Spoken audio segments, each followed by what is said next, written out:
Well, hello there. It's time for Star Wars Episode 6 Return of the Jedi. 8M2 more Ewoks appear. John Williams, orchestrated this time by Alex Courage. A long-time collaborator with John Williams, mainly for the Boston Pops Orchestra, I believe. But there we go. Very, very short cue, only 12 bars long, but full of interest, lots and lots of different things. So, first of all, let's just talk about the unusual orchestration. So we got recorder, bass, clarinet, two bassoons, contra. Then in the brass, we've only got the four horns and then four trombones. We've got harp, piano, boobams, gong, tam-tam, bass drum, claves, timp, and strings. All the strings are doing are basically the only time they play sort of arco, detache, whatever, is the very last note. Otherwise, it's all sort of false or artificial harmonics, col legno, and glissandos and tremolos. And that's kind of it. So there's a lot of sort of technical stuff going on here. We've also got the timpani, which is doing the sort of, you know, the sliding pedal gliss, basically, up on the same skin. We've also got tam-tams, bass drums, just sort of quietly sort of being rolled in the background. We've got claves, got a little gong swipe as well. We've got unusual harp stuff going on. That's a sort of, a sort of murmuring type sort of thing. We've got low clusters.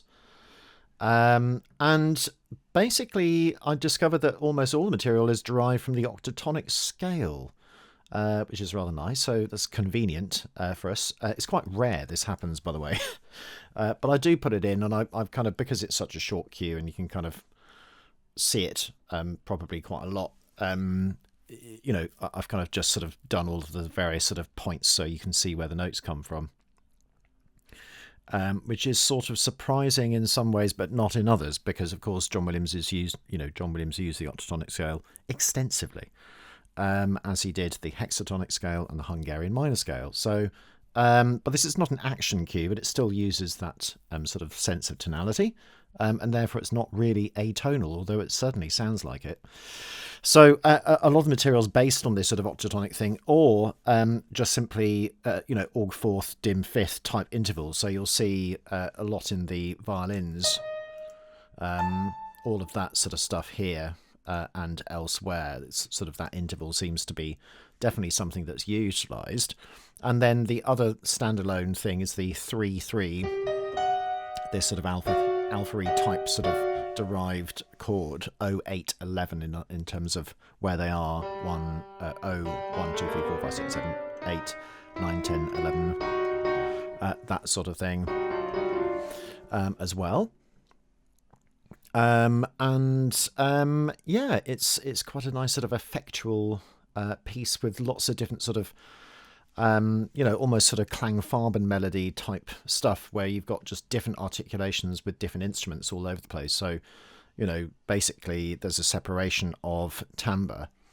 So this sort of thing is, although there's some mixed timbres actually. So we've got, all the low wind is doing this as well as the strings.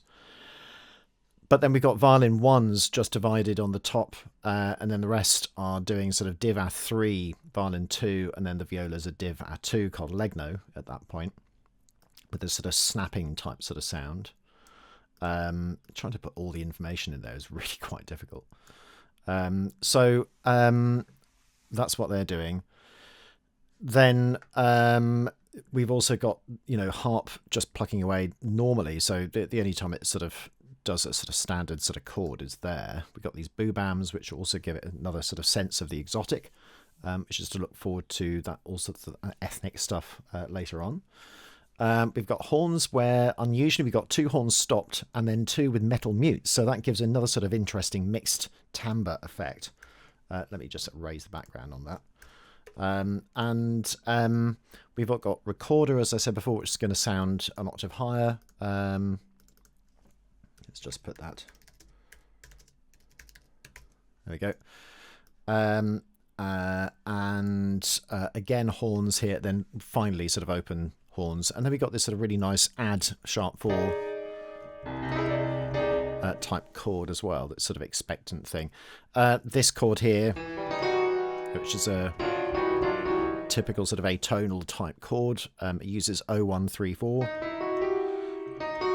but then separated out in a sort of alpha type sort of format. That's where it's come from.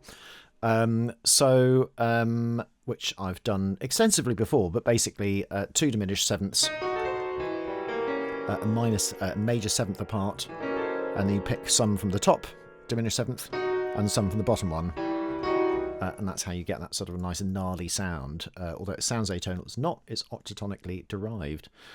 We've also got sort of muted trombones as well. Again, they sound sort of classic as well.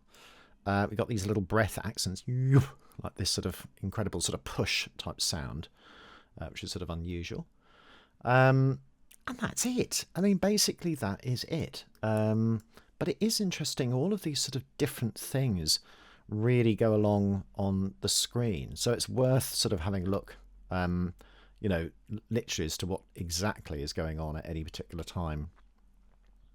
Also, it strangely has a feeling of little pulse as well. You'll notice that all of these things, although they're sort of on the beat, they don't really sound like it. Everything sort of sounds quite sort of, almost like flecks of paint on a canvas. It's sort of like, it feels slightly random in many ways. But anyway, that's it. It's very, very short, but sometimes that's a good thing. I'm actually not going to do the next track in terms of the ethnic stuff, because I'm not sure really to what extent it kind of is useful. It's really source music and not really part of the score. And I don't have an original manuscript for it as well, so although I could just sort of copy it from the live to picture thing, it just seems a bit sort of silly, and I'm not quite sure whether it's beneficial. It's also hugely long as well, and I'd rather spend the time doing stuff that we can kind of recreate in orchestral terms. So I'm going to move straight on to using the force, which is 8M4. So 8M3 is the next one, which is that sort of source movement, but I'm going to move on to 8M4. And if people really want it to happen, for completeness sake, fine, I'll do it right at the end after I've finished the credits. But otherwise I'm going to give it a miss and move straight on to the next one. But bye for now.